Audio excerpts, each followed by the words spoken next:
So inilah rupa pencuri Oscar saya. Awak cakap saya pencuri? Yes, you are. Kau tengok sekeliling kau. Dengan kelulusan yang kau ada, kau rasa kau layak ke kerja kat sini? You tahu kan I dah berhenti kerja. I tengah cari kerja ni. Pack your stuff because you're fired. Aku ada rancangan baru. Muaz, kau nak tahu tak? Sekarang ni bukan si Suraya dengan Arman je yang jadi pesaing kita. Ha? Si Oscar tu juga. Kalau plan A kita gagal, kita buat plan B. Hei si manis, wajahmu sungguh rupawan. Hatiku ini rasa tak keruan. Wajahmu umpama bidadari syurga. Rindu ya?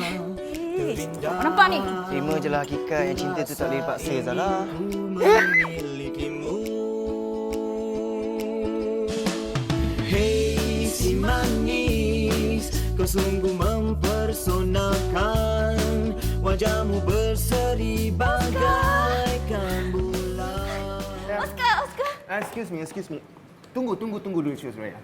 Tunggu dulu. Adakah saya cakap yang Cik Suraya boleh ambil Oscar? Kenapa pula tak boleh?